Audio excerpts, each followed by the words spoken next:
Bismillahirrahmanirrahim. Assalamualaikum warahmatullahi wabarakatuh.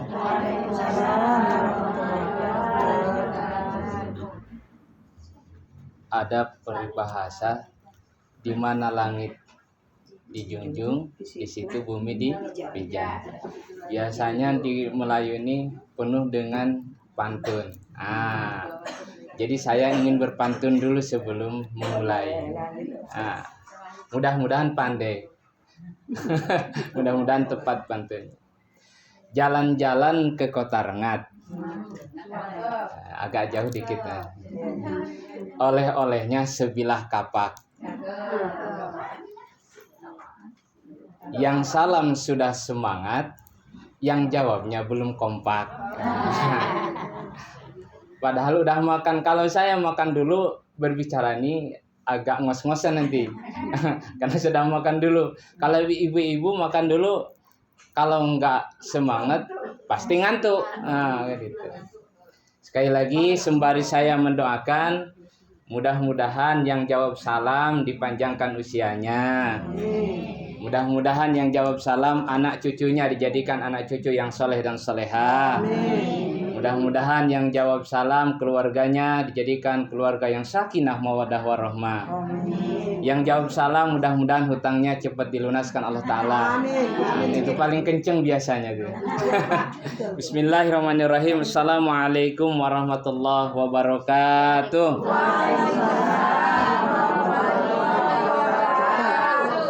Alhamdulillahirabbil alamin wa bihi nasta'inu ala umuri dunya waddin.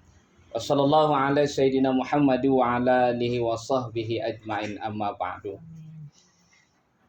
Puji dan syukur senantiasa kita panjatkan kehadirat Allah Subhanahu wa taala, yang mana alhamdulillah atas kudrat dan iradatnya, atas segala anugerah yang diberikan Allah kepada kita, anugerah kenikmatan iman, kenikmatan Islam, kesehatan, kesempatan dan izinnya, sehingga kita masih dapat mengayunkan tangan, melangkahkan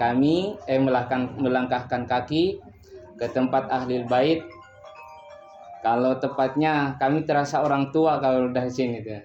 Karena kami udah dekat kali dengan Emak Haji. Jadi mudah-mudahan hadirnya kita di sini dinilai ibadah di sisi Allah Subhanahu wa taala. Selanjutnya salawat beserta salam kepada baginda kita Nabi Agung Nabi besar Muhammad sallallahu alaihi wasallam. Biqauli Allahumma shalli ala sayyidina Muhammad wa ala ali sayyidina Muhammad. Sebelumnya saya mau ngajak dulu kita bersolawat. Karena apa kata baginda Rasulullah sallallahu alaihi wasallam? Man ahabba syai'an aksara dzikruhu. Barang siapa yang cinta terhadap sesuatu, maka akan sering menyebutnya sesuatu tersebut. Kalau kita cinta kepada Nabi, pasti kita sering menyebut nama Nabi. Dalam konteks koridor apa? Yaitu dalam konteks salawat. Dan kelebihannya ada yang sangat istimewa. Ketika kita bersalawat, apa kata Nabi? Man shalla alayya wahidatan sallallahu alaiha asra. Man barang siapa orangnya shalla bersolawat alayya wahidatan kepadaku satu kali, sallallahu alaiha asra, maka Allah akan bersolawat kepada yang solawat tersebut 10 kali. Istimewa tuh Bu. Kita bersolawat cuma 1 kali. Yang balas bukan manusia, bukan makhluk, Allah langsung yang membalas. Berapa kali? 10 kali. Ini di dalam hadis arba'in adanya Bu. Man shalla alayya wahidatan. Siapa yang bersolawat kepadaku 1 kali, sallallahu alaiha asra, maka Allah akan bersolawat kepada yang bersolawat tersebut 10 kali. Apa tak senang kita disolawatin sama Allah Ta'ala? Senang tak Bu? Kalau gitu mari kita bersolawat dulu sembari mengambil berkah. Mudah-mudahan kita termasuk hamba Allah, umat Nabi Muhammad yang mendapatkan syafaatul uzma nanti di akhirat kelak. Amin ya Allah ya rabbal alamin. Bismillahirrahmanirrahim. Ya Nabi salam alaika alaika. Ya Rasul salam alaika. Ya Habib salam alaika. Salawatullah alaika. Yuk sama-sama. Ya Nabi Ya Rasul Ya Habib salam Salawatullah alaika. Anta syamsun anta badrun anta nurun fawqa nuri. Anta syamsun anta badrun anta nurun fawqa nuri. Anta insyir wa ghalib. Anta misbahu suduri. Anta insir wa ghalib. Anta misbahu suduri. Ya Nabi Ya Rasul Ya Habib alaika. Salawatullah alaika. Ibu-ibu yang dirahmati Allah Subhanahu wa taala, yang insyaallah semuanya dimuliakan oleh Allah Subhanahu wa taala, yang mohon maaf saya tidak bisa menyebutkan satu persatu tanpa mengurangi rasa hormat. Semuanya adalah orang tua saya di sini. Mudah-mudahan kita dalam keadaan sehat semuanya. Amin ya Allah ya rabbal alamin. Alhamdulillah tadi disampaikan oleh pembawa acara, oleh ketua, oleh pembina bahwasannya ini adalah awalnya terbentuk daripada majelis taklim. Sebenarnya kalau majelis taklim ini tak ada alumni sih. Baru dengar di sini alumni. Alumni karena pengurusnya dulu pengurus gitu. Oh jadi BKMT-nya yang alumni ya. Biarpun pengurusnya alumni tapi perwiritannya mudah-mudahan tidak alumninya. Karena sesuai tadi disampaikan oleh pembina, ini adalah insya Allah mendatangkan rezeki. Apa kata baginda Rasulullah Sallallahu Alaihi Wasallam? Man ahabba ayub satolahu fir rizki wa ayun sa'alahu fi asyarihi falyasir rahimah. Man barang siapa orangnya ahabba ayub satolahu fir rizki, yang ingin dimudahkan rezekinya, dimudahkan urusannya, wa ayun sa'alahu fi asyarihi falyasir rahimah, maka silahkan dekatkan tali silaturahmi. Jangan dijauhkan tali silaturahmi. Contohnya saya tak tahu. Siap sholat, Bu Haji ini orang tua saya semua kok di sini. Ustaz ada waktu, alhamdulillah kosong. Ayo kita makan. Kalau disuruh makan saya nggak banyak cerita. Langsung ambil Honda datang gini. Ini karena kita salah satunya sering kita mau bersilaturahmi. Karena rezeki itu ada dua. Satu ada rizqul asbah, yang kedua ada rizqul arwah. Kalau rizqul asbah ini rezeki yang bisa diraba, dilihat, dirasakan dengan panca indera. Model tadi makanan. Nah, itu namanya rizqul asbah. Yang kedua namanya rizqul arwah. Kalau rizqul arwah itu rezeki yang tidak bisa diraba, dirasa dengan panca indera, kecuali dengan nur keimanan, cahaya keimanan. Jadi salah satu kalau ingin iman, ingin kuat, kuncinya salah satunya adalah perdekatkan tali silaturahmi. Tapi ini bukan tema saya sebenarnya. Tema saya adalah hikmah daripada bertaubat. Ibu-ibu yang dirahmati Allah Subhanahu wa taala.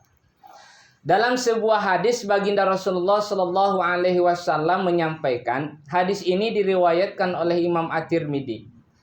Redaksi hadisnya, kullu bani Adam khotoun wa khairul khotoin at-tawabun.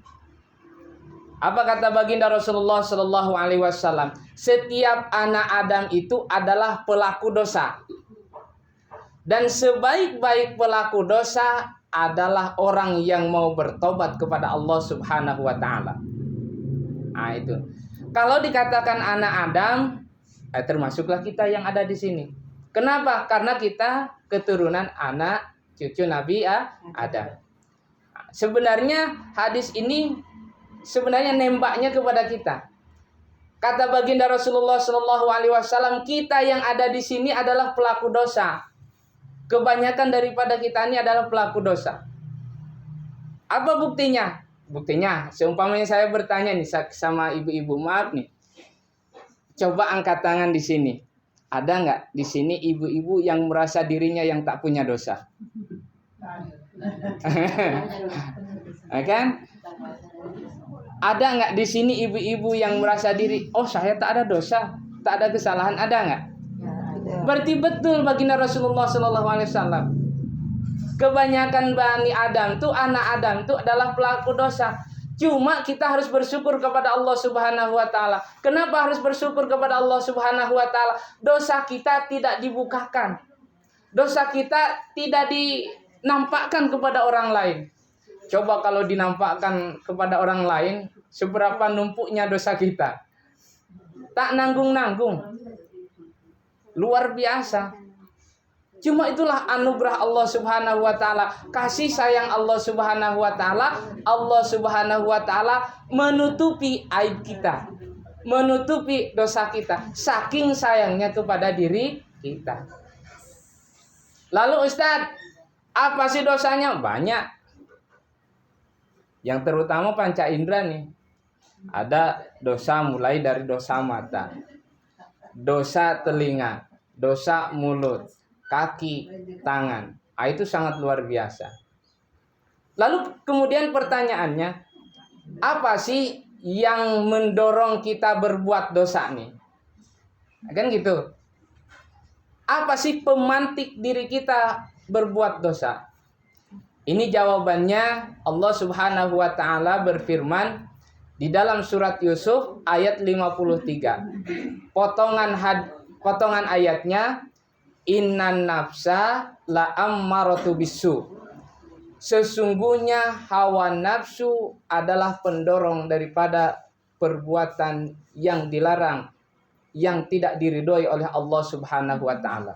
Hawa nafsu adalah pendorong daripada perbuatan yang jahat. Jadi yang mendorong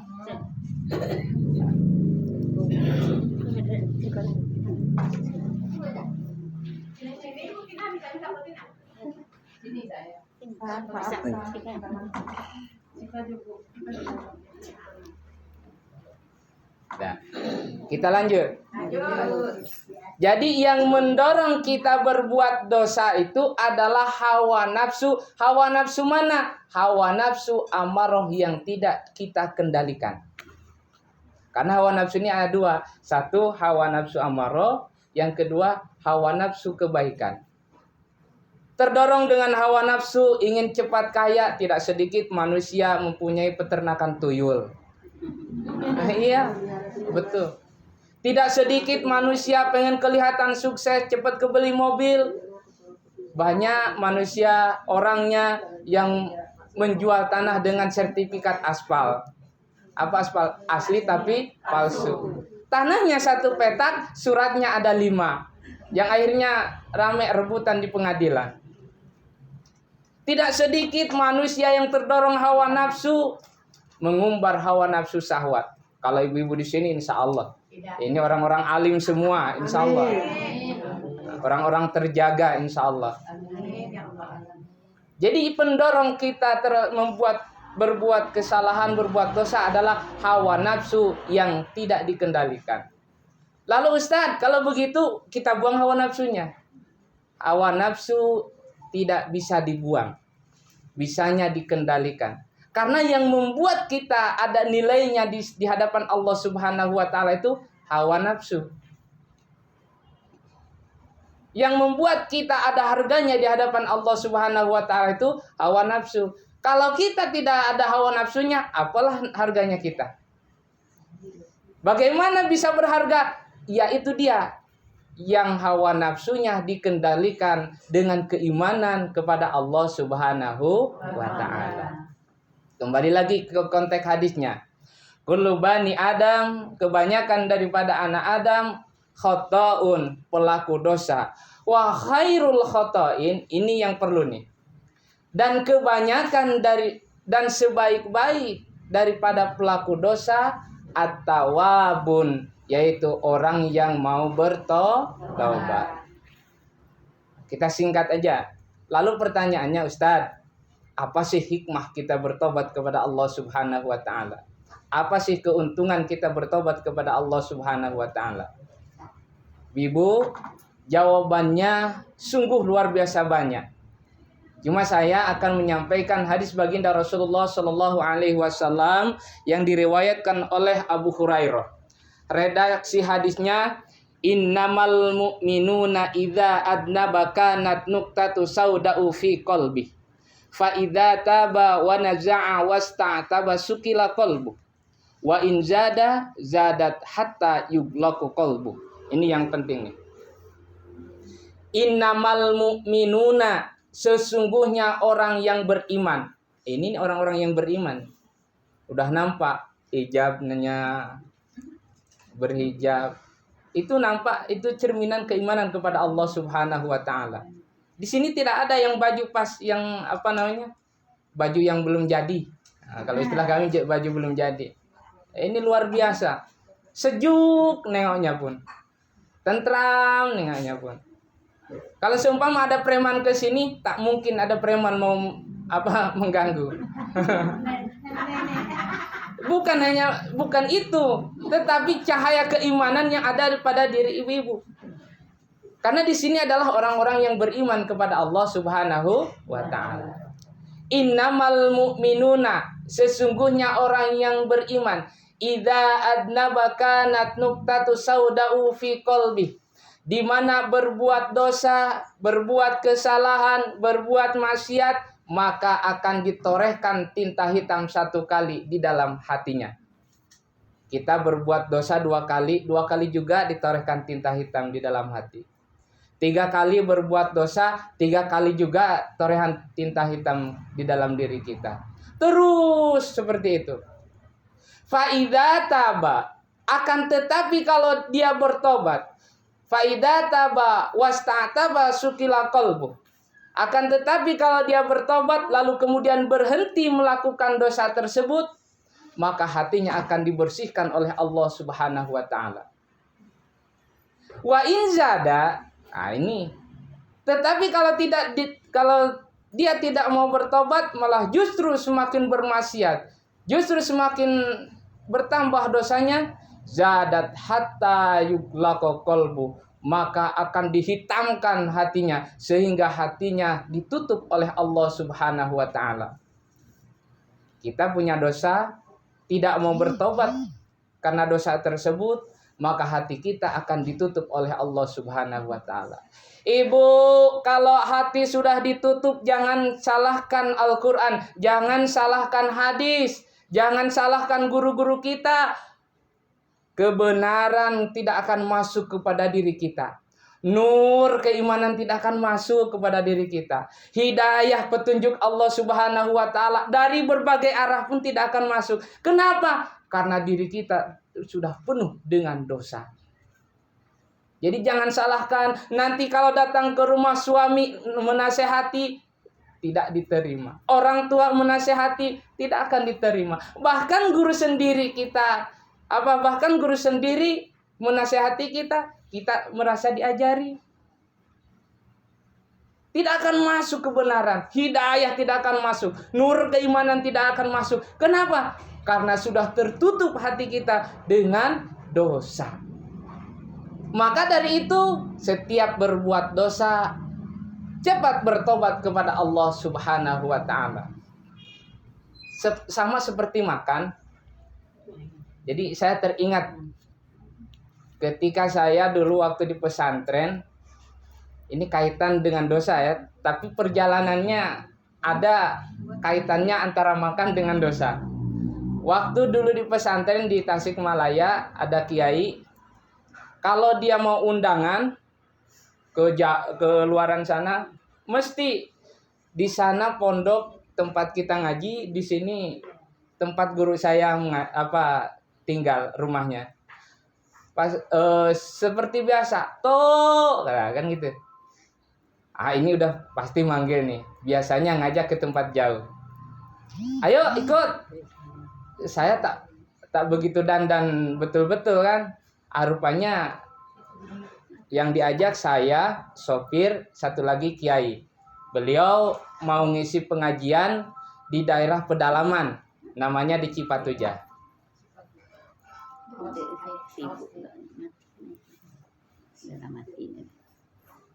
Nah, mau ngisi pengajian ceramah di pedalaman di Cipatujah. Kalau ibu-ibu sudah ke Jawa Barat, insya Allah tahu. Ini daerah Tasik Kota, di sana daerah Cipatujah. Naik mobil bertiga, supir, saya dan Pak Kiai. Di tengah perjalanan karena jalan becek, maka mobil itu penuh dengan kotor. Tak berbentuk lah. Kalau istilah di sini maaf kayak mau di jalan langgam. Gitu kan, penuh dengan debu, dengan lumpur. Di tengah perjalanan Pak Kiai ngomong sama supir, "Pir, kita berhenti ya di tengah jalan, nanti ada pemandian mobil. Kita mandikan dulu mobilnya ya." Apa kata supir? "Lah Pak Yai, gak usah dicuci, nanti pun kotor lagi." Apa kata Pak Yai? "Ya udahlah, kita berangkat kalau memang seperti itu. Kalau kata kamu memang kotor lagi, berangkatlah." Saya ini dalam hati saya ini pasti ada sesuatu. Ada pelajaran yang ingin disampaikan kepada sopir dengan saya. Sampailah di antara 75% perjalanan ke tujuan. Ada kedai makan, warung makan. Berhenti di situ. Kita makan yuk. Makan, turun kami. Ini saya, Pak Yai, supir. Kita makan. Saya ngambil aja, enak aja. Tak ada masalah. Pak Yai ngambil aja ngambil nasi. Tak ada peristiwa di situ, pelajaran untuk kami. Giliran supir udah ngambil centong nasi kan, udah gini, pak, kaget saya. Ngapain kamu makan? Lapar Pak, kan nanti pun lapar lagi gitu. Itu dia pelajarannya. Jadi artinya apa? Lapar sekarang, makan sekarang. Lapar lagi, makan lagi. Artinya apa? Kita dosa, tobat kepada Allah Subhanahu wa taala. Dosa lagi, tobat lagi kepada Allah Subhanahu wa taala. Cuma kuncinya satu. Jangan jatuh kepada lubang yang sama. Begitu. Artinya hal ini sudah tahu dosa, dilakukan juga. Itu namanya bukan tobat nanti ujung-ujungnya. Bermain-main tobat. Jadi apa maksudnya, artinya? Jadi setiap kita berbuat salah, mari kita bertobat kepada Allah Subhanahu wa taala. Astaghfirullah Rabbal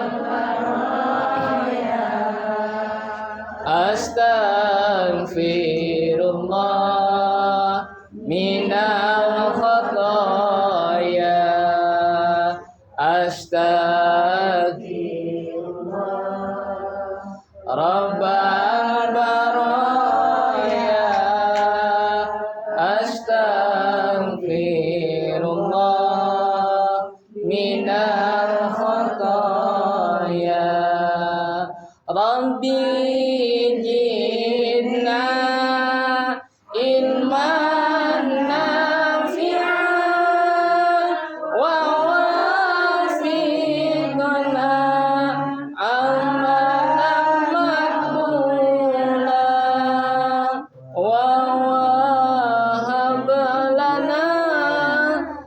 رزقا واسعا واكتب علينا توبة نصوحا واكتب علينا توبة نصوحا Astaghfirullah Rabbana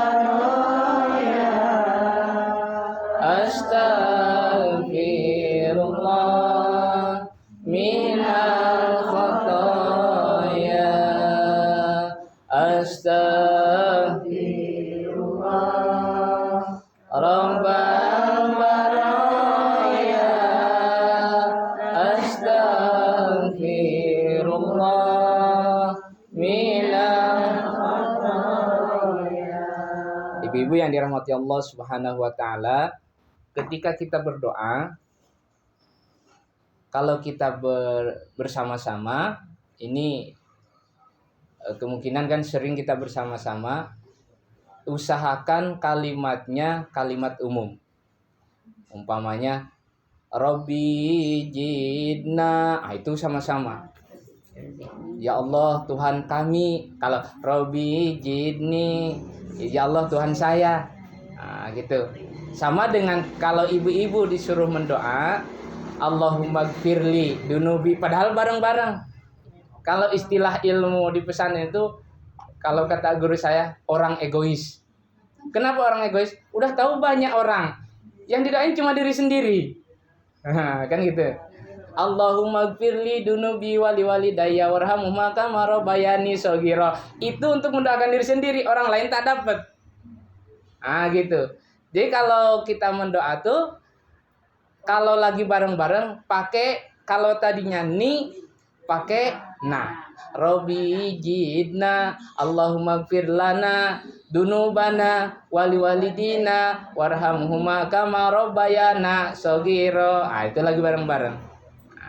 Lalu kemudian saya ingin menyampaikan ketika berdoa, kuncinya kalau kita ingin dikabulkan selain bersih hati, bersih makanan, yang pertama memuji kepada Allah Subhanahu wa taala.